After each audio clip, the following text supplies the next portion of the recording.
Kaixo eta ongi etorriak magazinera gaur urtarrilaren 4. eguna dugu eta asteazkena. Eta bi elkarrizketa izanen ditugu gaurkoan. Lehenik eta behin, Iñaki Aurrekoetxea izanen dugu gurean, bera Gernika Lumoko sareko kidea da eta jakin duzuenez larun bat honetan. Urteroko manifestazio egin dute, aurten gainera lelo eta logo ikur berri batekin, eta guzi horietaz arituko gara Iñakirekin, eta bigarren elkarrizketan berriz, gai interesgarri bat, Galder Gonzalezekin egonen gara, bera wikilaria da, Euskal Wikipedian jarduten da, buru belarri, eta bera kontatuko digu Wikipedia berak nola funtzionatzen duen, ze berezitasun dituen, eta nola den, seguraski ere, gehiagi konturatzen ez garen, arreta gehiagirik ematen ez diogun, erramienta tresna aski berezia. Guzi horretaz gastuko gara Galderrekin, baina hori guzia baino lehen, betiko edukiak. Hasteko, efemerideak. Urtarrilaren 4 zen 1653an, Isaac Newton matematikari eta fisiko britainiarra jaio zen. 1954an, Estatu Batuetan Elvis Presleyk lehen diska grabatu zuen. Eta 1958an, Sputnik 1 sovietar satelitea atmosferan desintegratu zen. 1978an berriz Euskal Kontseilu Orokorra sortu zen Jesus Maria Leizaola lehen lehendakaria izanez. Aste honetako agenda kulturala.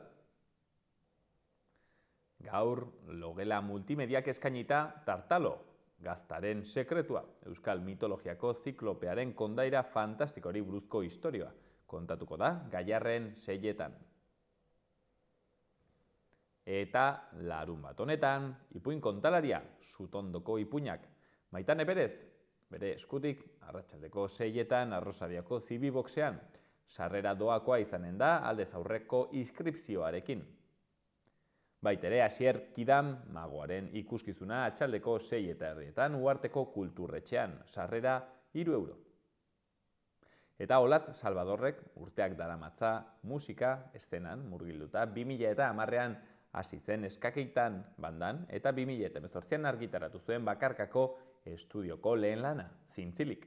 Bere bigarren lana 2021ko urtarrilean heldu zen Hau Gual. Orain disko hau agurtzeko kontzertu batean jaso dugu taldekidekin eta publikorekin batera. Burlatako Kulturretxean atxaldeko 8etan, sarrera 15 euro. Ikus ditzagun ere egunkarien azalak gaurko egunean. Diario de Notiziasen lerroburu handi batean, Nafarroak 4.301 okupatu berri izan ditu 2022an, naiz eta abenduko datuak txarrak izan. Urteko azken hilabetean enplegu suntxiketa handiena izan da, 2018tik 2.300 kontatzaile gutxiagorekin. 2.300 kotizatzaile gutxiagorekin. 12.500 langile finko gehiago daude hori bai. Industriak kontzentratzen du postuen galera nagusia. Azken 12 hilabeteetan 416 langabe gutxiago izan dira. Argazkian, Budimirrek aur bati argazkiak banatzen dizkio, eta izenburuan Osasunak ilusioa banatzen du. Klubeko futbolariek ospitalean dauden aurrak bisitatu dituzte. Lerroburu gehiagotan, Foru Parlamentuak 101 lege onartuta itxi du legegintzaldia. Eta Nafarroako auzitegiak bortxatzaile baten zigorra murriztu du, soilik bai da bai legearen ondorioz. Diario de Navarran, dezelerazioak enpleguaren susperraldia mugatu zuen Nafarroan 2022an. Gizarte segurantzan 4.300 afiliatu gehiago daude eta 416 langabe gutxiago. Sektoreka, industriak pultsua mantendu du eta zerbitzuek urte txarra izan dute. Argazkian, Katerinak irribarre egin du Teresa Uriarte Zabalak bidalitako oparioa jaso duenean. Eta izenburuan, Katerinaren jostailua, Nafarroko Erizaintza Fundazioak Gabonetako opariak eramateko Ukrainiara egindako bidaiaren kronika kontatu dute. Bertze argazki batean, bakarrik bai da bai legeak Iruñeko 10 urteko haur baten bortxatzaileari mesede egiten dio kondenan.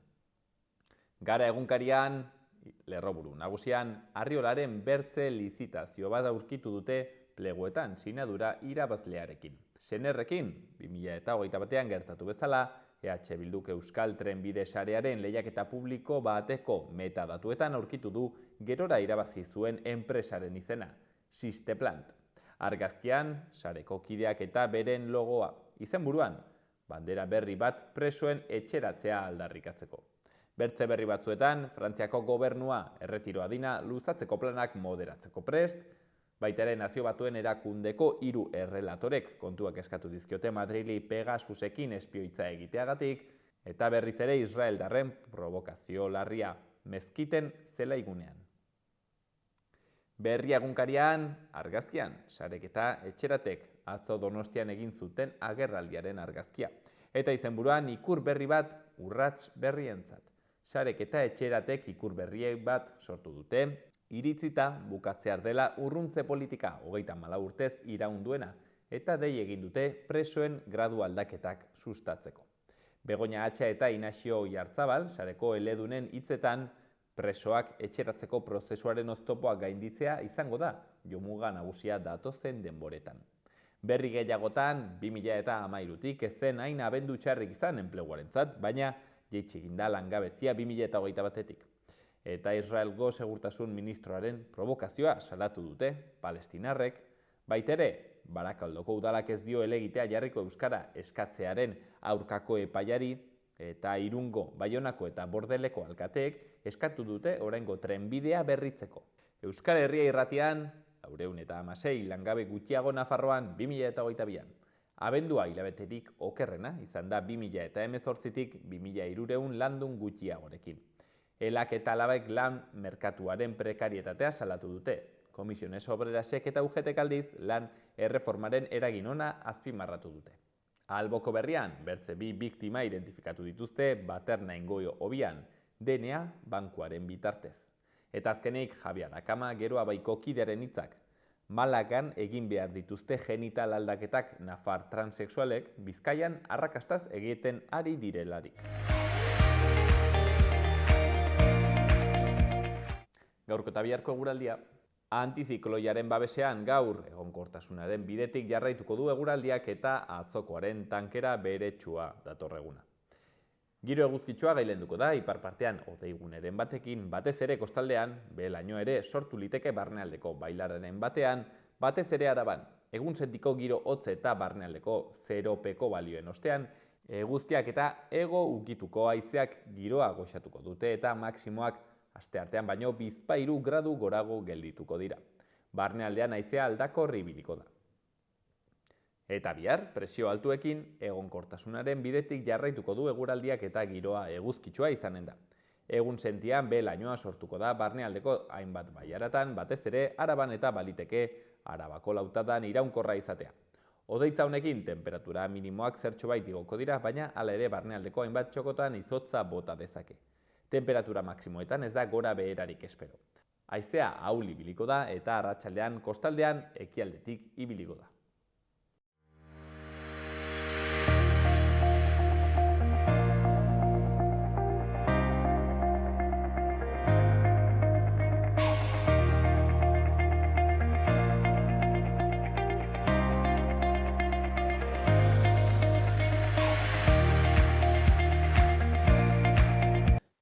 Aurten urtero bezala, manifestazioa, larunbat honetan, Bilbon, preso eta ieslariak Euskal Herrira etxeratzeko aldarri horiekin, salbuespen politikak amaitzeko dispertsioarekin ere bukatzeko 1001 aldarri erran bezala. Urtean sasoi honetan egiten den manifestazio hori ere, aurten 2023an ere izanen dugulako, eta motorrak berotzearren edo izanen dugu hortaz solasteko parada, zehazki Iñaki aurreko etxearekin, bera Gernika Lumoko sareko kidea dugu, irakaslea baitere, baina gaurkoan konto eta solasten ibiliko da. Iñaki, arratsaldeon. Arratsaldeon, Gorka. Mila esker gurean egoteagatik, Iñaki. Lehenik eta behin galderatxo bat, larun batean, bertan egon beharko dugu, zergatik da garrantzitsua Bilbora hurbiltzea 7an? Garrantzitsua izango da, aurreko urteetan egon garen moduan, eta aurreko urtetako agerraldiek berakutsi dute jendartearen presentzia kaleetan garrantzitsua dela bide bat egiteko. Egin dugu, bide bat, aurrera pausu batzu eman dira euskal presoen eskubideen inguruan, eta nolabait fase baten bukaera baten egon gaitezke, baina oraindik ere badago bidea egiteko, eta hori aldarrikatzeko batuko gara larun batean. Jendetza espero da? Bai, ni uste dut urteroko zenbakiak erresa izango dela, jendea fidela badago, eta esperantza beti da aurreko urteetan edo urte guztietan egon ez dan jentea ere, aurten hurbilduko dena, ezta? Azkenan sarek egiten duelako ahalegin berezi bat, jende desberdinen arteko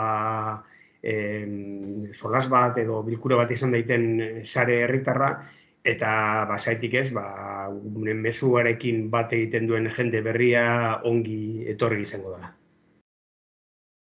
Iñaki, galdetu nahi nizun manifestazioaren beraren garrantzia. Zergatik den garrantzitsua, ez eren manifestazioak 1001 ere izaten ditugu, egunerokoan badago jendea pixket eszeptikoa dena, ez duela, konfiantza gehiagirik manifa bat, zertako da hori? Horixen galdetu nahi nizun, manifestazionek, zer garrantzia du? Garrantzia alde askotatik izan daiteke, ezta nik uste dut komunikabideen aldetik jendetzaaren irudia, mezuaren indarra, urrengo egunetan honi buruz hitz egingo dela, behi bizten da, ezta? Ikusi nahi gaituztenak eta ikusi nahi ez gaituztenak ere ikusiko gaituztela errezago, komunikabidei zoi esker. Eta gero beste batetik, jendearen apur bat, animoan, emozioetan, apur bat norberak bere gogoetak egiten du gai honen inguruan, baina ondoen bideratzen ditugu elkartzen garenean, jende asko garela sentitzen dugunean, elkarren berotasuna, eta nik uste dut hori ere, nola edo hala, euskal presoengana, euren familiengana, hurbilekoengana, heldu egiten da bero hori. Eta nik uste dut horregatik ere, badela garrantzitsua. Hori izan barko dugu, ez? Potentea, erran nahi dut hor zigazuloan baldin bat zaude, edo atzerrian baita ere, ikustea, derrepente zure sorterrian halako manifestazio bat milaka pertsonekin eskatzen zu, ez? Zure izen eta bizenekin kasu honitzetan etxera bueltatzea, hori ezakit izan bar da holako ufada bat behintzat zure sua ez itzaltzeko, ez? Ez dakit zenbaterainoko izango den, baina imaginatu nahi dut badela. Batzuentzako bultzada txikitxo bat, beste batzuentzako handia, ezinbestekoa, eta nola ez familientzako, hurbileko lagun, mutil lagun, eskalagun, seme, alaba, aita, ama, ointzako ere oso garrantzitu izango da. Eta horretik, gure mezua helerazteaz aparte, berotasun, hurbiltasun hori ere, gizatasunez egitearena. Iñaki, irakaslea zaren ez ere aprobetxatuko galdera hori egitea, gaztez, galdetu nahi nizun, izan ere ikusi genuen, duela 15 egun inguru, egin zutela gazte zenbaitek agerraldi bat, erranez, edo deituz gaztei ere bertaratzeko, ez, manifestazio honetara, sareko ekimenetan parte hartzeko. Zergatik, ez da egitez, galdetu arnezunea zergatik den garrantzitsua gazteak onat hurbiltzea, baina hori baino lehen, gazteak ez dire hurbiltzen behar bezala, sareko ekimenetara, presoen afera honetara, badago nola baitere adin sesgo garrantzitsu bat, pentsatzen dut, ez da, erron nahi dut zuen biletetan, manifestazioetan, hor adin diferentzia bat egonen da. Badago.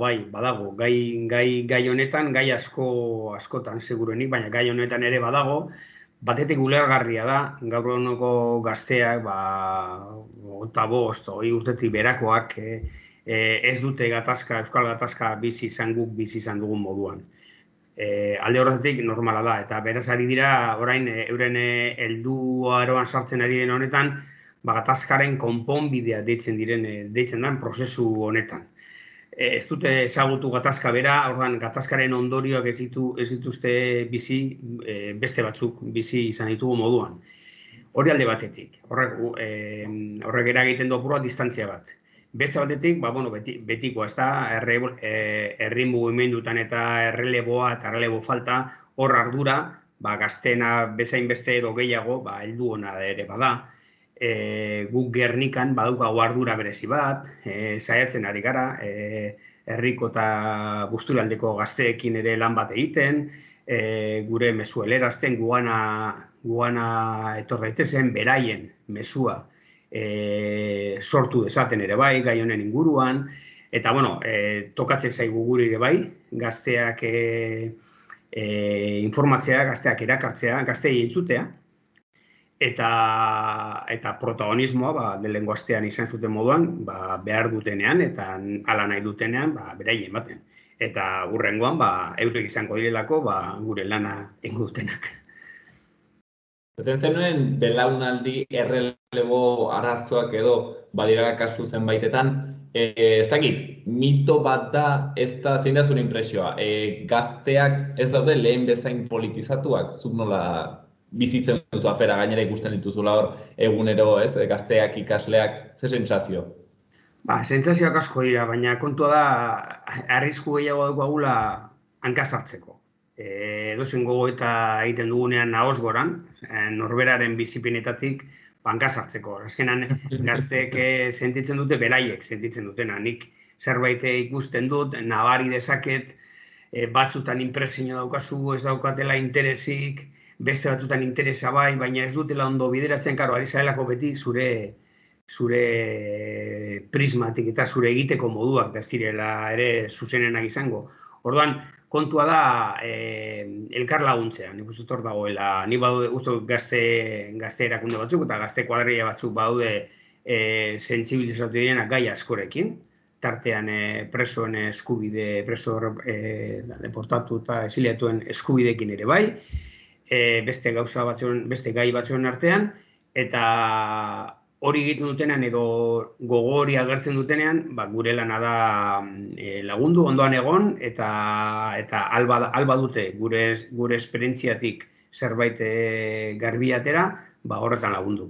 Ez dago besterik. Nik uste dut gazteak beti etorri gara eta etorriko dira indar berriarekin eta beraiek nahi duten moduan. Nik uste onditz ikasteko, ez dakit Iñakinaren impresioa da zuen belaunaldiak izan zirela nahiko eredugarriak zentzu horretan, herri oso bat altxatu zutela, ez dakit, herri onditzetako txoznak, ez dakit Bilboko adibidez konpartxak bera, herri mugimenduak sortutakoak eta horrari da kostatzen gazte errelebo bat ematea, baina horra nahi dut, sensazioa zuek infrastruktura aldeetik, ez dakit, herrikoak hau beste, haunditza egin duzuela, beraz, erran nahi dut, batzutan ere sartzen gara, gazteek badugula gure legitimidade guztia eta gure burua bakarrik entzuteko, baina nik uste, bertze belaunaldi ez ere badagola haunitz ikasteko. Halere, Iñaki, ez dakit, zergatik da garrantzitsua, ez? Naiz eta ez den izan hain bertzer, nolabait ere gure gatazka, edo guk ez dugun bizi izan hain modu zuzenean, zergatik da garrantzitsua gu ere borroka honetan egotea, preso eta ieslariak etxera ekartzeko borroka horretan. Garrantzitsua da, zuen adineko eta gazteagok ere pairatu izan dituztelako gatazkaren ondorioak. Horre, zuetariko batzuk, ezagutu duzu, familiakoak kartzena, oraindik ere kartzenan daudenak, oraindik ere gutxi badira ere Euskal Herritik kanpo daudenak, ia gehienak hurbildu dira edo Euskal Herrian daude, baina oraindik gutxiengo bat, badago Euskal Herritik kanpo, gero beste espetxe baimenak edo gradu aldaketak lortzeko eragozpenak ezagutu dituztenak, eta horren seme-alabak gaur eguneko gazteak dira, eta umeak are gazteagoak oraindik, ez da mutxiledun umeak hor daude. Orduan, alde horretatik badago, zuzenean pairatu izan duen. Eta orduan, nik uste dut elkartasunez, belaunaldi oso bat ere kezkatu beharko litzateke horrelako gai. Eta orduan, nik uste dut, naturala ere badela, gai hau ere egotea gazteen aldarrikapenen zerrenda. Eta batzutan ere ez, modu zuzena egoera inkluso, ez, altxasukoa banuen burutan orain. Hain zuzen ere ez, kasu horretan zuzenean gaztei ere erantzigun erreut gure nolabait ere jardun politikoan edo bizitzan oraindik ere gatazka honek eragiten digu bastante. Erran nahi dut adibidez, Espainiaren begietan segitzen dugu, ez? Dena da eta orduan erran nahi dut gatazka honek ez bada zauri hori isten adibidez, hor segitzen du, ez? Eta guri ere eragiten digu gazte. Bai, Altsasukoa eta berriki non izan den, beste gazte batzu daude auziperatuta, holako manifestazioetan izandako jarrerengatik eta hor beti oldartzen da, beste konponbide honetan dagoen alde ilun bat, auzitegia barne, eta hor gazteak zuzenean daude implikatuta, eta horrek justifikatzen du, ez da bat gazteak honekin ere arduratzea. Zauriak istearena, hori duritzen zait kontu garrantzitsua, ez dakit batzuk, zuek nola baitere salatzen duzue, behin eta berriz, salbuespen politika horiek segitzen dutela, dispertsioa segitzen duela, eta, hor nola baitere, segitzen duela arazoak irekita ez dela ematen konponbide bat, hala ere, ez dakit, Iñaki, jendea inbertzek pentsatuko du, haizu, baina, hemen egon zen mina handia, hemen egon zen violentzia, beraz, halako neurri batzuk, legitimoak dira, eta zer erantzun, halako ei? Gaila baina, ez da, baina gu prest gaude eta uste badaudela sare bera lan ona egiten ari da, foro soziala egiten ari da moduan, konponbidea bere ertz guztietatik errapatzeko, azkenan gure mezua da bakea nahi dugu, batez ere bizikidetza bat, konponbide bat, eta hor giza eskubide guztiak aintzat hartu behar dira. Guk lan egiten dugu Euskal Preso errefuxiatu eta deportatuen eskubideen alorrean, baina sentsibilitate bat agertu dugu eta agertu nahi dugu oraindik ere. Gatazka honek sortu dituen biktima guztiekiko, nik uste dut asko dagoela horre hitz egiteko, garai bat pasatu da, atzean utzi duguna, eta bada garaia ere, desberdinen artean hitz egin beharrekoa, zauriak egongo dira, ez ditugu berdin biziko edo sentituko denak, baina purbet empatiaz guztiena entzun beharko genuke, errespetuz, eta aldala, bizikidetza baten alde egin, eta bideak ere ez dakit horrek nora eraman dezake, baina ez dut bidea hori dela. Iñaki, beraz, erten dugu orainko egoera honek, salbuespenarena, ari da nola baitere hori ere aldatzen pixkanaka, salbuespen egoera horrek ez du ahalbidetzen bizikidetza. Bidean gauden konponbide prozesu bata, nahi baino luzeagoa, zailagoa ere izango delako. Zuk esan duzun azkenengo gai horrek ere eragiten du jendearen pentsamenduan eta gure mezura hurbiltzeko ahalegin horretan, baina egia da lortu dugula eta jendarteak Euskal Herrian aspaldi aldarrikatu du presoen eskubideak hor daudela, ez daukala inolako justifikaziorik salbuespen legedi bat aplikatzea eta Euskal Herritik horren beste kilometrotara egote eta horren beste gastu eta sufrimendu sortu arazi bere inguruari.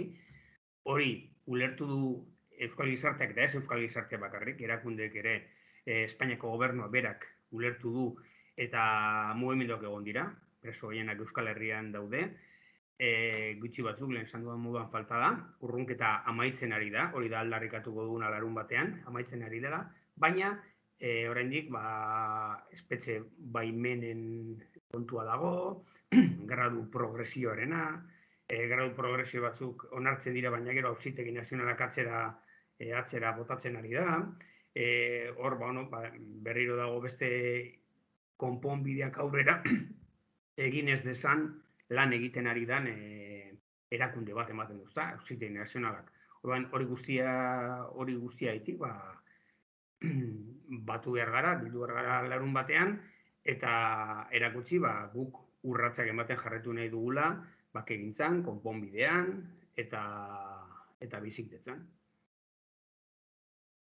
Iñaki, orain, momentu honetan, Euskal Herritik kanpo zenbat preso geratzen dira? Zenbaki zehatza ez dakit, baina ez dakit, hogei inguru izan like, 18 inguru izan like. Frantzian batzuk, Espainian beste batzuk, eta Espainiakoak nahiko gertu. Da, pentsat Madriletik gora eta gehienak Euskal Herrian.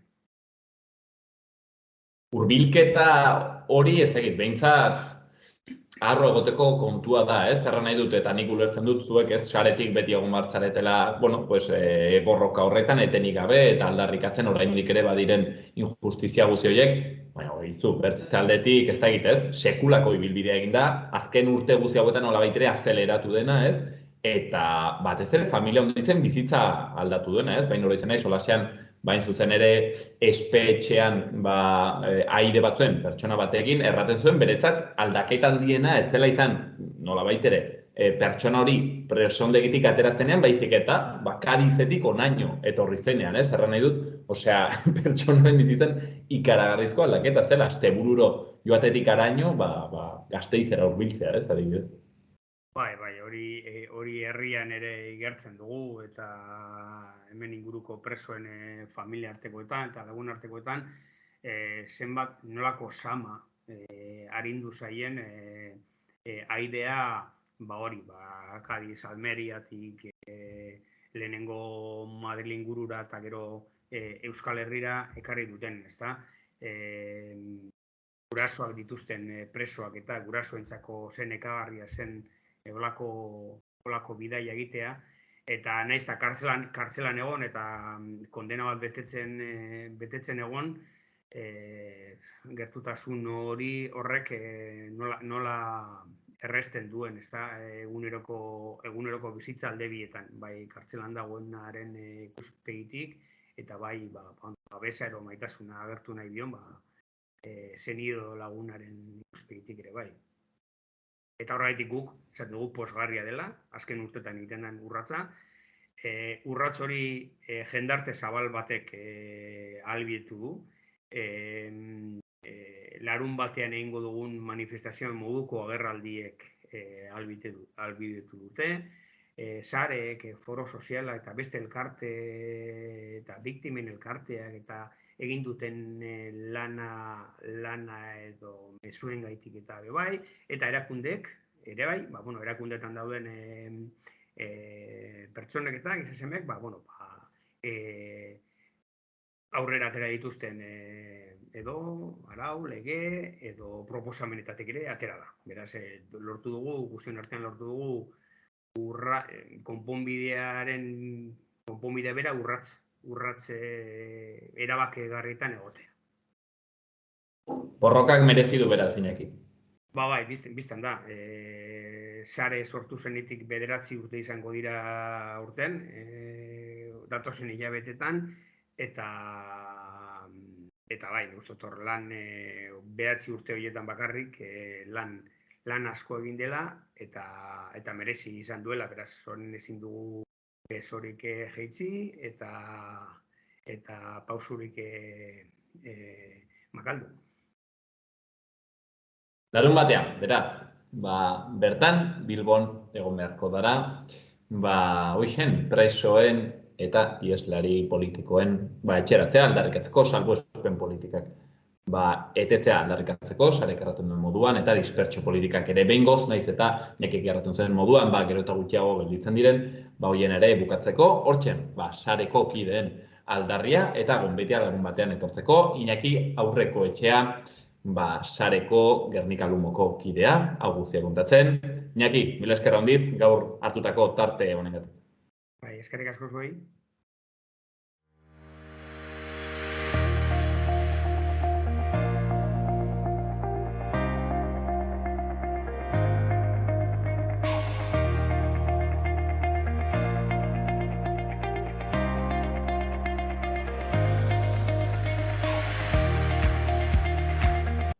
Ea Iruñeko udalean ze albiste ditugun. Egoiliarrentzako aparkaleku txartel arautua duten ibilgailuek ez dute aurten erantzkailua aldatu beharko. Onuradunek urtarrilaren 16 arteko epea izango dute dagokion tasa ordaintzeko. Baita ere, esne tantari eman die errege magoen kabalgata elkarteak 21. urrezko abia saria. Aurretan erabe behartsuen alde pertsonak eta erakundek egindako lana saritzen du sari horrek. Baita ere, eta azkenik, aurten Bertzelau auzok bat egingo dute polizia komunitarioa zure Zibiboxaren programarekin. Eta 2022an estrenatuko da ekimena, Iruñeko erroldaren 65% beteko duena.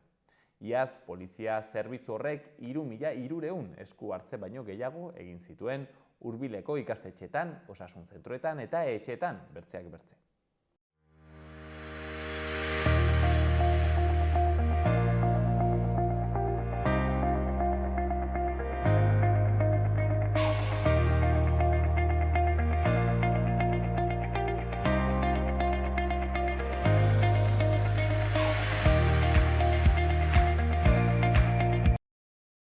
Bueno, eta atxaldeko bigarren elkarrizketa honetan, gai aski interesgarria eta berezia izanen dugu.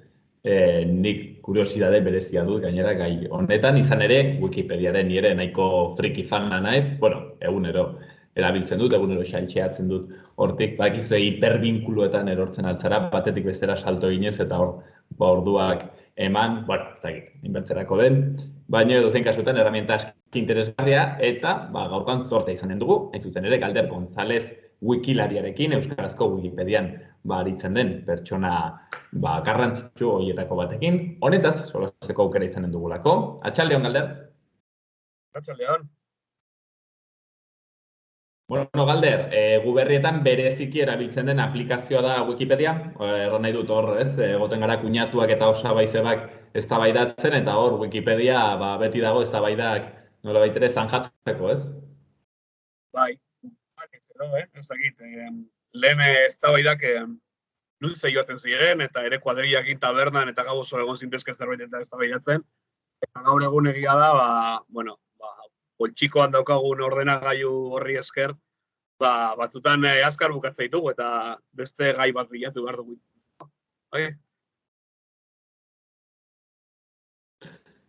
Hoi ez dakit beti ona den, Galder, edo hori, moztu dizkigun elkarrizketak, da batzutan gelditzen gara, hori zen erantzuna eta hortxe gelditzen gara. Bai, batzutan ala geratzen da, ez?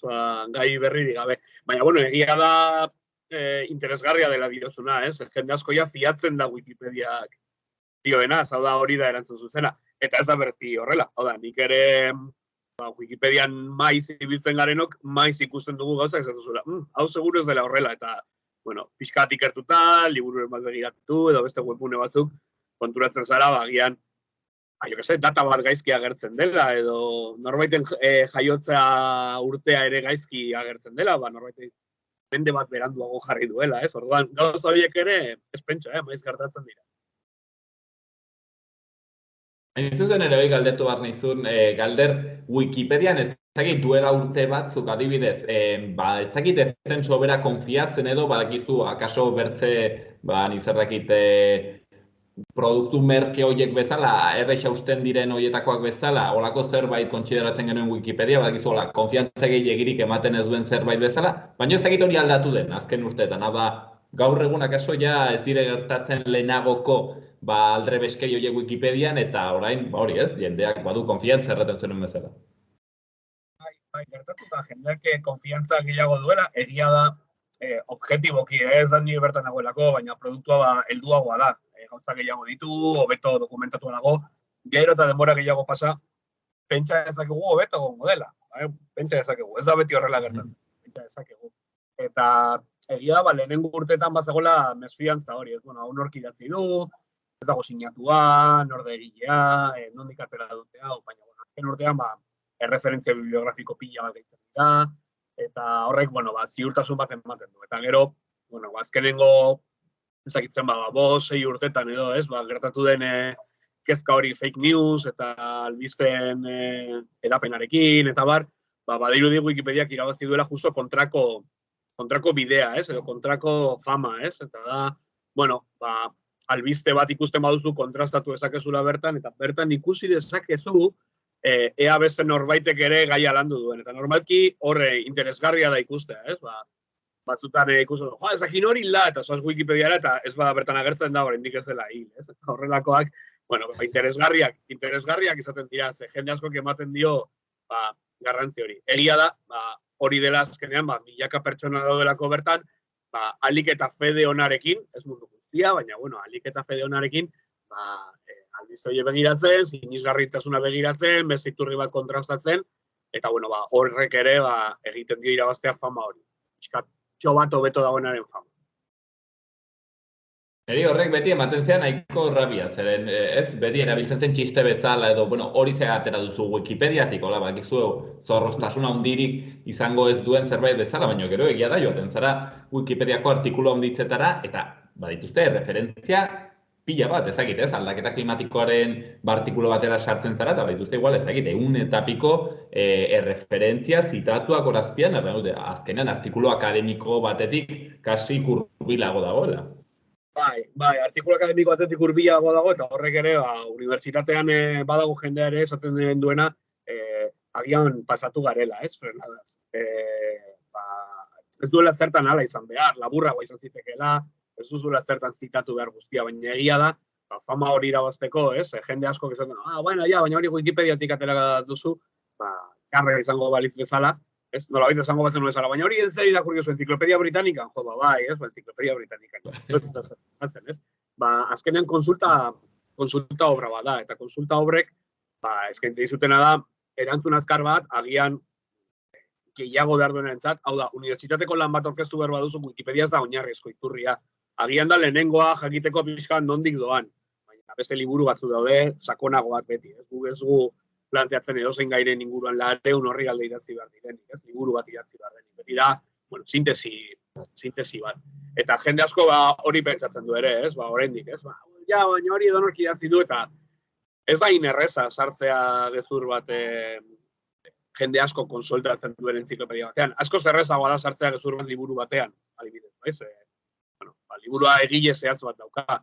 Entziklopedia batek nola, azkenean Wikipediak milaka pertsonek idazten dute, oso zaila da zerbait bertan sartzea kontsentsurik edo adostasunik ez baldin badago. Horrek nola funtzionatzen du Alder? Nola egiten dire Wikipediako artikuluetako errebizioak? Handitzetan kusten dugu, ez? Artikulu bat irakurtzen duzunean, toki batean batzen du hori nork, ez? Edo esokien, edo zita rekerida agertzen dire olakoak, baina hori zer da, errebisore bat dagoelako horratzean, edo pertsona banako batek jarri du hori? Vale, komunitate osoa nolabait fiskalizatzen du. Hau da pixka bat metodo zientifikoarekin lotutako zerbait, baina da inorez da inoretaz fiatzen. Baina aldi berean guztio fiatzen gara guztietaz. Hau da guztio zen, zuk esaten baduzu, baina demostratzen hori nondik atera duzu. Orduan, normalki jendeak idazten du, printzipioetako bat, Wikipediakoa da fede ona asumitu, ez? Bestearen fede ona asumitu onbidean edo guztion onurarako ari dela lanian, eta zuk ikusten baduzu zerbait, nik hau ez dut uste horrela denik, edo hau nondik atera duzu, eztabaida bat dago, herrialde bakoitzak eztabaida bat dauka, eta eztabaidan planteatu dezakezu, hau nondik atera da, edo agian paragrafo hau ez dago oso ondo idatzita, edo, bazakit, gatazka batean, ez, Rusia-Ukraina gatazkan, ez, parrafo hau ikusi du, baina parrafo hau badirudi Errusiar ikuspegiti bakarrik egina dagoela, edo parrafo honek guzti zukatzen du Errusiar ikuspegia. Eta orduan saiatzen gara nolabait konsensu batera heltzen batzutan ezinezkoa, eta ezin ditugu gauza batzuk soluzionatu. Baina, beti da bilatzea esaldi bat mundu guztia pozik utziko duena, bale? Gai batzuetan errazagoa da, diot, ez dakit, non dagoen galaxiari buruz idazteko, hau dira datuak, ez dakit ze bat distantzia dago eta punto, baina beste gai batzuetan, eztabaida hori da, orduan, eztabaidatu daiteke artikuluan bertan, edo eztabaidatu daiteke egileen artean, saiatzen gara eztabaida zibilizatua, ez da posible beti, baina saiatzen gara horretan. Eta edonor sartu daiteke beste edonoren artikula rebisatzera eta baita berri idaztera. Hau da, nik ikusten badut esaldi bat ez dagoela oso ondo idatzita, esaldi hori berri idatzi dezaket informazio berri bat gehituz, eta teorian inork ez du gaizkitzat hartu behar edo txartzat hartu behar bere esaldia aldatu dutela. Baldin bauka arazo bat, esango dizu. Aldatu duzun esaldi hau, uzut hobeto zegoela lehen, zadirazten duzak ezer, eta orduan eztabaidatu dezakezu hori. Hori da funtzionamendu orokorra. Baina, batzuetan ere aldatzen dugu inorekin eztabaidatu gabe, hori ere oso ohikoa. Osea, Galder, ez dakit ongi ulertu da, badire ere errebisore profesionalak errango genuke? Ez. Mundu guztiak errebisatzen du mundu guztiana. Ez. Badago jendea, badaude wikilariak agian ez dutenak idazten, edo ez dutenak sortzen zer konkretua, baizik eta, igual, zuzentzen dute, edo rebisatzen dute, baina ez da profesionala, da, berak voluntario bezala, egin nahi duen ekarpena hori dela, besteen lan arraiztea, zuzenketak, maiz, eta horrelako. Wikipediak edo Wikimedia Fundazioak orokorrean baditu langileak? Wikimedia Fundazioak baditu langileak, baina ez dira dedikatzen idaztera, dedikatzen dira beste kontu batzuetara. Izan, soporte teknikoa edo teknologikoa, bai, egin behar dena, zerbitzariak, diseinuak eta programazioa, eta badaitu legala ere, azkenean copyright reklamazioak baldin badaude, koordinazioak eta gero badaude, proiektu zehatzak garatzeko lanean labilen jendea. Gero hori ere reproduziozen da, adibidez Euskal Wikilarien kultura elkartean, diru laguntzen bidez ere, jendea proiektuak egiteko. Baina proiektu horiek ez dira idaztea, baizik eta beste batzuk komentzitzeko idaztera, edo, formakuntza emateko ikaslei, edo museoren batekin lan egiteko, beraien kolekzioaren parte bat libre jartzeko, eta horrelako kontu. Baina berez, teorian, inorri ez zaio ordaintzen Wikipedian editatzegatik, nahiz eta badakigun, ez dela beti horrela, eta, badaudela estatuak edo enpresak, azkenean beraien komunikazioan saiatzen direnak gauza batzuk aldatzen, baina hori oso zaila da demostratzen ere, baina horrelakoa gertatzen direla, nahiko evidentea da, gertatuko direla. Hala ere hori oso gaizki ikusia dago. Claro, hain zuzen ere galderroi seguro dela bertze, ez dakit ez, kontu interesgarri bat Wikipediaren afera honetan, zeren azkenean, nahi edo ez, bisita pila bat izango dituen espazio bat, interneteko oki bat, eta beraz, hor badire interesak, erran nahi dut azkenean izadakit, IBM-ren inguruko informazioa baldin bada, IBM-ek izanen du ikaragarrizko interesa horra agertzen den informazioa bizket bere aldekoagoa izatea. Ez dakit ez, hor egonen dira horako aipatzen zenuen interes, gatazka, ez dakit, akaso joku geopolitiko horiek inkluso, estatuek, enpresek eta bertze kolektiboak baituzten interesekin, ez? Bai, evidentzia bada. Azkenean, guazen bentatzera, enpresa batek, McDonald'sek edo Coca-Colak milioika dolar gastatzen dituzte urtero publizitatean, eta ezin duten onartu da, Wikipedia norbaitek doan kritika bat jartzea edo nola, ez? Orduan, susmoa da, ez da erreza demostratzen, baina susmoa da, pertsona batzuek agian artikulu horietan, Coca-Cola azukre gehiegi dauka, hori matizatzen ibiltzen den jendea, agian soldataren bat jasotzen dutela, baina hori oso zaila da demostratzen, nola demostratzen zu norbaitek jasotzen duela soldata bat. Eta berdina estatuekin, ez? Mundu guztiak badaki, estatuek azkenean, ez da bakare geopolitika, da ere, estatuaren markan, ondo atera. Eta orduan nahi badute ondo atera, susmoa da, estatuek badituztela jende bat, izan daitekela nominan edo izan daitekela voluntarioki, pixka bat hobetzen dutena beraien. Hori oso gaizki ikusia dago, eta noiz behinka deskubritu dira horrelako sareak, enpresa, komunikazio enpresa, dedikatzen dira horretara, normalki horiek blokeatzen dira. Baina, gertatuko da, azkenean begiratzen baduzu dela eskaintza kortik, jendea eskaintzen duena bere burua, enpresen webguneak hobetzeko eta enpresen Wikipediako egoera hobetzeko. Hori gertatzen dela, evidentzia da. Baina, ez nintzateke gehiegi zentratuko horretan, ze dira oso esparru zehatzak, eta normalki nahiko nuke pentsatu irakurleak nahiko kritikoa dela ulertzeko hor badaudela gatazka batzuk eta badaudela beste interes batzuk. Eta Wikipedia ere kritikoki aztertuta eta Wikipedia ere kritikoki hartu behar da.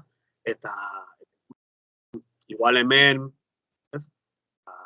informazio hau oso zuzenduta dago, bakastutan Errusiaren aurkak agertzeko, Europar Batasunak daukan interesaren baitan. Edo kontrakoa, ez? Badauka interes handia eta uste dut hau oso Errusiaren alde idatzita dagoela, ez? Hori norbanakoak egin behar du, guk daukagu ardura, irakurtzen dugun testua ulertzeko horren atzean zer egon daiteke. Eta Wikipedia hor ere esparru bada, lanerako esparru bada. Galder, Wikipediak bisita aldetik, ez? Ez dakit, ikusle handiz dituen interneteko espazio bat da, erran dutzu, normalki jartzen duzunean bilaketa baten interneteko bilatzailean Googleen edo dena delakoan, Wikipedia izaten da, agertzen zaiztu lehenbizikoetakoa, erran dut hori berez sekulakoa da, erran nahi dute edozein interneteko posizioetan ibiltzen den edozein, ez dakit, ez? Nola programadorek nahiko lukeen ametsa, ez? Bai. Horre, Googleek priorizatzen duen Wikipedia, ez dakit, algoritmoan nola baita egingo dute, ez da automatikoa. Baina, berez logika doka, ze Googleek azkenean loturen bidez egiten du, eta jende askok lotzen du Wikipedia. Orduan, ziurtatu dezake, ez? Bertan dagoen agian interesgarria dela. Ez da beti horrela, hau da, iratzen bauzu Facebook, normalki Facebook agertzen zaizuen lehenago, ez? Facebookeko Wikipediako artikulu, bai? Berez, munduko webgune bizitatuenen artean dago, 10 bizitatuenen artean, baina, karo, hor beti Google, Gmail eta bar oso bizitatua dira, baina berez ez dira webgune, bai, dira zerbitzu beste gauza bada, ez? Baina, lehenengo 10en artean. Euskeraz adibidez bizitatuena da. Eta webgune bizitatuena euskaraz. Gara, izaten, bai, batez bestekoa da, egunean 80.000 bat artikulo irakurtaldi, edo ireki aldi, ez dakigu jendeak irakurtza dituen, bai, 80.000 inguru, eta astean zehar, kurtsoan zehar, hau da, ikasleak konsultatzen daudenean, dela gure bezero nagusia, kurtsoan zehar 110.000 inguru egunean. Bai, orduan, webgune bezala bizitatua da. Ez dakiguna da, jendeak gero irakurtzen duen edo soilik irekitzen duen, baina hori da, artikulo zerbitzatu bat, hori nahiko kopuru majoa da. Baina, ari gara egiten ingelesez egunero direla 250 milioi edo horrelako zer. Orduan, hurra da horietan mugitzen dira. Euskeraz bizitatuena gara, baina txikikeri bat gara Wikipediak mugitzen duen egunerako volumenerako. Euskerazko horretan sartu baino, azkeneko galdera bat Wikipediaren inguruan, ezagiz, Galder, sentsazioa duzu, niri duritzen zait, ezagit, ez garela sobera kontziente Wikipedia ze gauza berezia den, ez? Alde batetik, herramienta bezala, hau dela, historian ez delako egon hainbertzetan, enziklopediak ez gauza berezia dire, pixket, Aristotelesek eta bilatzen zuten, pixketez jakintza bilatzea, gero hor bakigu ilustrazioan eta egin zela ez, saiakera berezi hori, baina, karo, alako enziklopedia mardula, pentsatzen dut, giza historian ez dela inoiz egon, eta hain aksesiblea ez, eta gainera, hori gutxi balitz, auzolanean egina. Erran dut, ezagit konturatu den, ikaragarrizko kontu berezi horretaz, ez? Bai, eta belaunaldi bakar batean, bai, diot, lortutakoa, azkenean Wikipediako 21 urte ditu, bai? 21 urtean, lortu du horrelako zerbait. Egia da, bai, da historian egin den zabalena, eta esango ere zehatzena, berez, hizkuntza gehienetan bada, baina ez da bakarrik hori da, 300 piko hizkuntzatan existitzen dela, eta hau ere nahiko aipagarria da, hizkuntza horietako batzuetan ez dute inoiz idatzi, ez dute inoiz libururik izan edo egunkaririk izan, eta lehenengo gauza idatzi dutena entziklopedia bat da, bai? Eta gu euskeraz, pixka bat, baino hobeto gaude, ez soilik Wikipedian orokorrean, ez? Ni zurekin egiten nahi naiz elkarrizketa euskeraz, telebista baterako, komunikabideak ditugu, hiztegi bat daukagu, gramatika unifikatu bat daukagu, hizkuntza askotan hori ez da existitzen. Eta Wikipedian ari dira horretan ere, ez? Terminoak hartzen, gu terminologiarako daukagu unibertsitate bat, edo bi, daukagu Luiar, daukagu horrelako baliabideak ematen dizkigunak terminoak. Hizkuntzetan ez daude.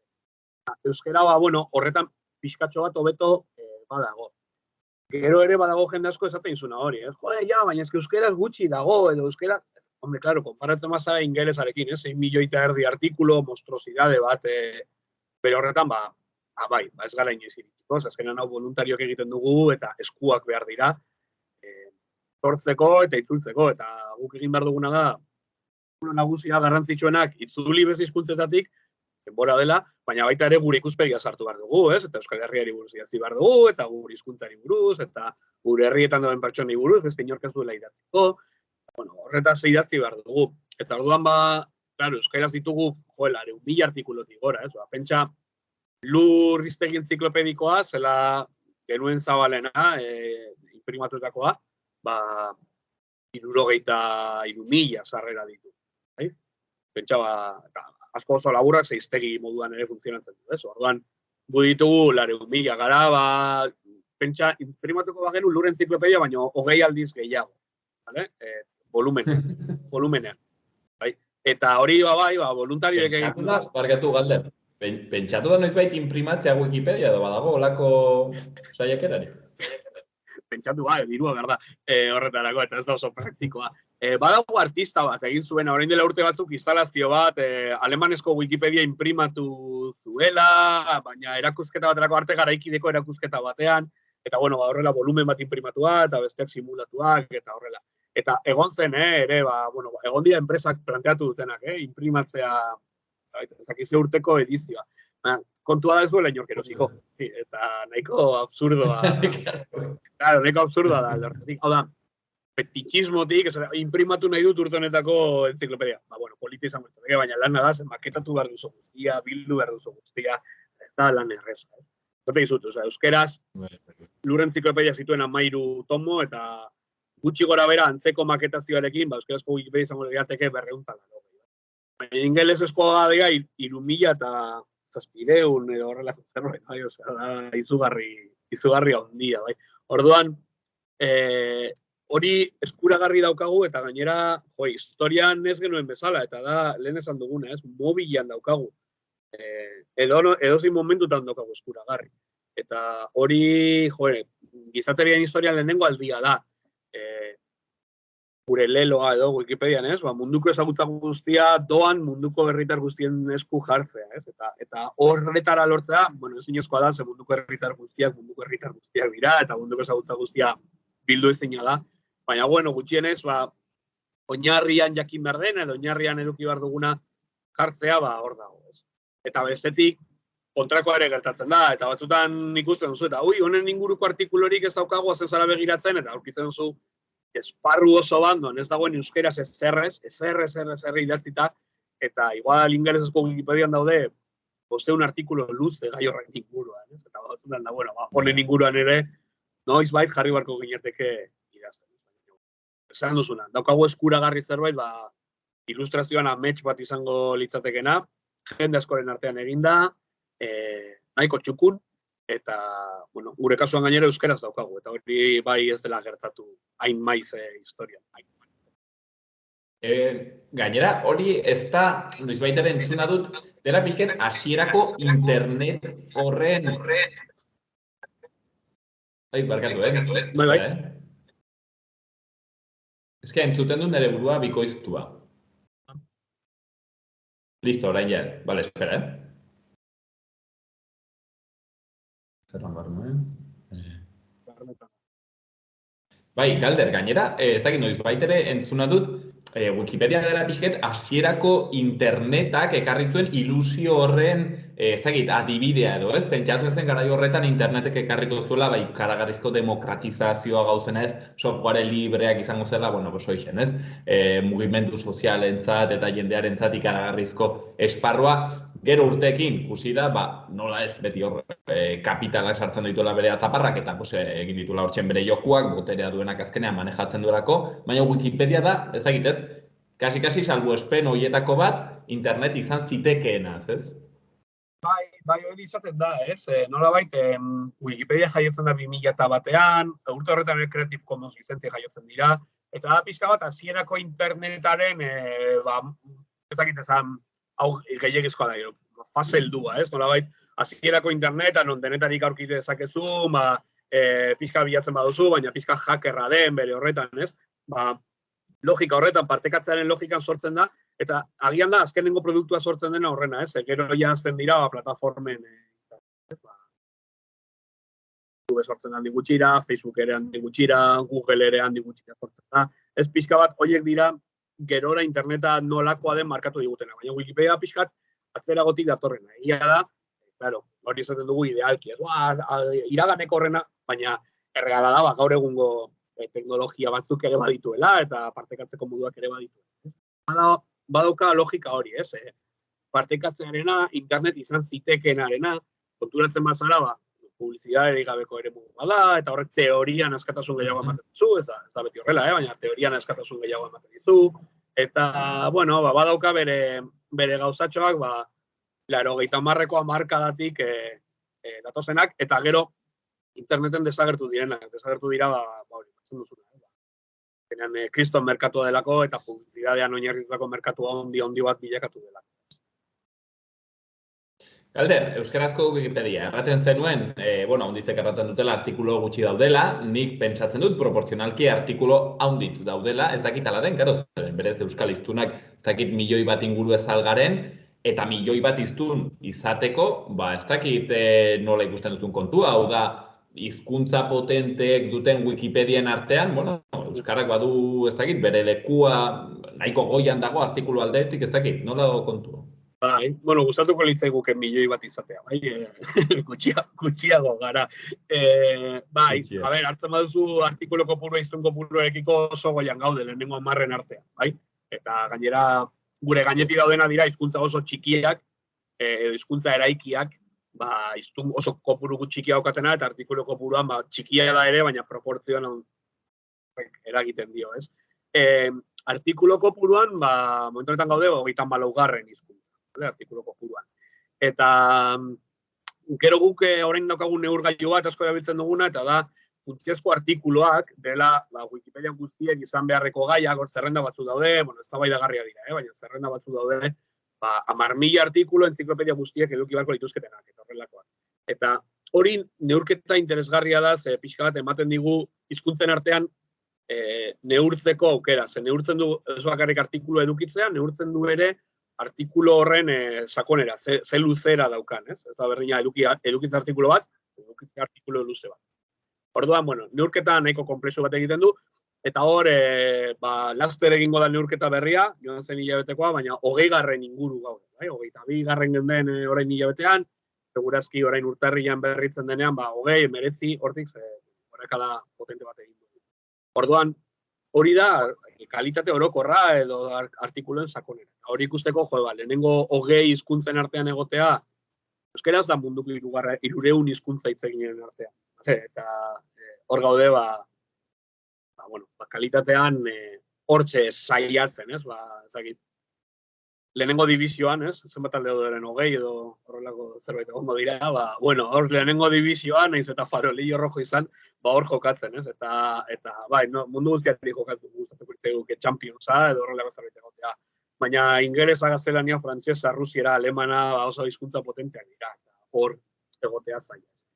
Begiratzen gara beti ispilu batean, eta da katalanena. Katalanak hor 9. daude kalitate neurketa horretan, 9. Eta claro, neurgailu polita da, baina, katalanak ere, gu baino 10 aldiz hiztun gehiago dira, ez? Orduan, hor ere, askotan tranpatxoa egiten dugu. Orduan, guk gure hizkuntza den txikirako oso ondo kokatuta gaude, hizkuntza aldetik.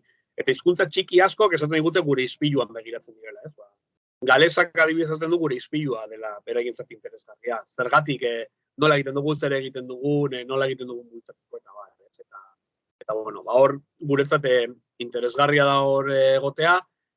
Beste zerbitzu asko konturatzen dira euskararen presentzia horregatik, hau da, euskarak daukan presentzia maila, Wikipediak daukan presentzia mailaren inguruan ere neurtzen da, eta beste zerbitzu asko, adimen artifizialekoa daudenak, edo, Alexa edo Siri edo horrelakoek, azkenean, ze produktu bota euskeraz, zerrenda horietatik begiratzen dute. Ze hizkuntza dagoen komunitate bat, eta ze hizkuntzetan dagoen edukia. Orduan, guretzat ere garrantzitsua da hori egitea, ez soilik Wikipediarako, baizik eta euskararen presentziagatik interneten garrantzia duelako. Jon Sarasuak kontatzen du behin zegoela, han uste dut, ez dakit non zegoen, Mexikon edo Perun edo nonbaiten, eta sartu zela ziberkafe horietako batera, munduaren bertze puntan, eta jarri zela artikulo bat idaztera, eta Wordean hortzen, aukeratzen altzituen hizkuntzen artean, 5, 6, ez dakit izan bat hizkuntzen artean, hortzen zegoela euskera, eta erraten zuen, han Kantauri inguruko herri txiki horrek zerbait ongi egin du, beraz. Galder, galdetu nahi nizun baita ere, euskarak badu bertze berezitasun bat, euskarazko Wikipediak, eta da, baduela hor neurgailu moduko bat, ez, artikuluaren kalitateaz solasten duena, ez, gainera semaforo bat bezala, hor argi berdearekin laranja gorria, ez dakit hori bertze hizkuntzetan dagoen, euskalataina berezia den? Badago beste hizkuntzaren batean, jarri dutenak, berez eskuragarri dago Wikipedia guztientzat, baina bueno, lantxo batzuk egin behar dira, eta euskaraz hori priorizatu genuen, gure proiektuetan interesgarri ikusten genuelako kalitate neurketa batzuk egitea, diru laguntza jaso ditugun proiektu batzuetan ere, bakizu beti neurgailuak egin behar dituzula, eta hori zen bat. Horrek funtzionatzen du da adimen artifizial bat, egiten duena da guri eman dizkigu artikulu batzuk, nota jartzeko, eskuz jarri ditugu notak, eta nota behin jarrita ikasten du horietatik. Ikasten du zer dagoen oso ondo, zer dagoen erdipurdi eta bar, eta bueno, baloratzen du gutxi gora bera, edozein artikulu horren arabera. Ez du esan nahi artikula berez ondo dagoenik, bai? Idatzi ezakezun mordoio bat, eta baloratuko dure, esango du, itxura ona dauka, ez? Ez daki gaiaren inguruan, ez daki gaia ondo idatzita dagoen. Dakiena da, itxura ona duen edo ez, ondo orkestua dagoen edo ez, referentzia kopurua ona dukan edo ez, horrelakoak. Eta guri horrek neurtze balio digu, neurgailu bezala, ez? Jakiteko ea hobetzen ari garen, agian daukagun artikulu kopuru bat, hauek hobetu nahi dugu proiektu honetan, ez? Bukaeran, jakiteko zenbat hobetu den, ez? Ez bakarrik bait kopuruan, baizik, eta kalitate neurgailu honek ere esaten digu hobetu dugu. Berez hori da. Egia da, hori jarri dugunetik, betereziki ikaslekin gaudenean, interesa handia daukatela, ze pentsatzen hori izango dela euren nota, bai? Orduan, claro, ze jarri dit 5,ak izan batez, gehiago nahi dut, ez? Orduan, zer egin barko nuke? Gramatizu aukera hitz egiteko, bibliografiaren garrantziaz, irudia gehitzearen garrantziaz, parrafoak banatzearen garrantziaz, eta horrelako gaien inguruan. Hain zuzen ere, galderrenak badu uste dut 4,2ko nota edo laranja, beraz, hor norbaitai nahi badu galderren biografia landu, badu aukera horretarako ere, bai. Azkeneko galdere bat, leheno aipatu dugu zerbait, baina ez dizue beldurrik ematen, ez dakit, jakintza guzti hori momentu batean galtzea, erran azkenean liburu batean gauzak idatzita daude, aipatzen genuen ez, baina, hori ere pixel mundu virtuala da, orain ikusten ari gara energia krisiak, badire atakeak, badire bestelakoak. Ez dakit, ez du beldur pixkat ematen hori nolabait ere airean, en la nube delako hortan egotea? Hamez gaiztuak sortu, ez? Hola, esatea, joder, orain horretaz kezkatu behar da. Berez gauza guztiak galdu daitezke. Segurtasun kopiak daude, bai? Zerbitzari batean, baino gehiagotan dago, egunero segurtasun kopia bat egiten da Wikipedia bakoitzarena, eta eskuragarri daude, eta badaude unibertsitateak daukaten irizpide bezala horiek jeistea, eta berritze egunero dagoena. Pentsatu nahi dut, norbaitek ere pentsatu dela, gatazka nuklear bat baldin badago, nonbaiten gorde beharko duela disko gogorra, eta horrelako gauza, bai? Pentsatu nahi dut, gauza horiek ezin dira galdetu, galdetzen baduzu, esango dizute, plan sekretuak ezin direla iragarri, ez? Beti dago beldur hori, ez? Galtzearena beti dago. Liburuak ere galtzen dira, bai? Liburuak kopia gutxi daudenak erretzen dira, edo museoak iaz orain dela bi urte Brasilgo museo bat errezen, eta milaka artefakto bakun, ez? Desagertu ziren.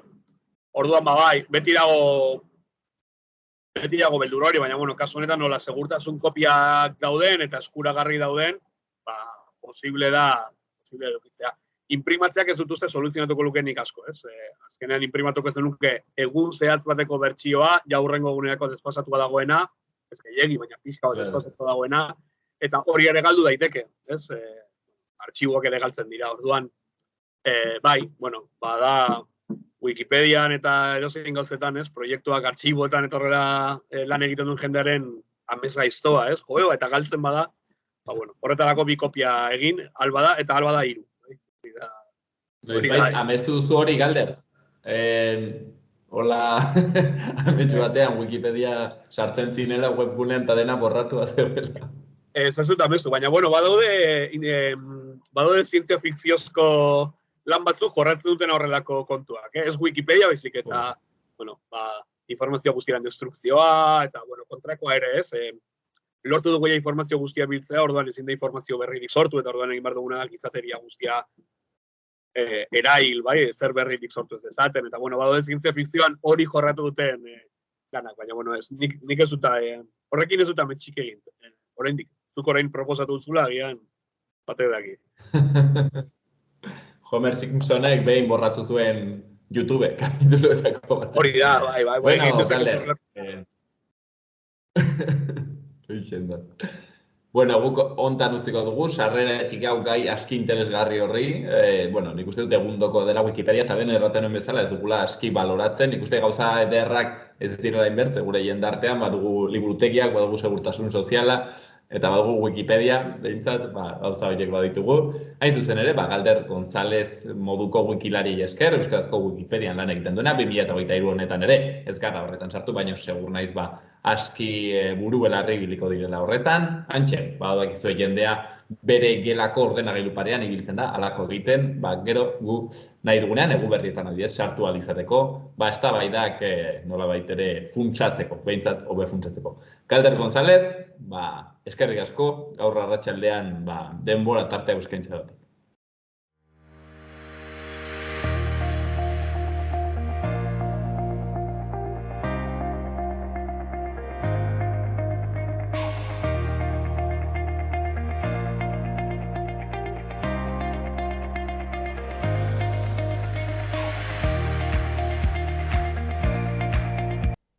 Hauxen dena gaurkoz magazinean, bihar ere hementxen egonen gara eta zuek seguru ere baietz. Gobierno de Navarra. Nafarroako gobernua.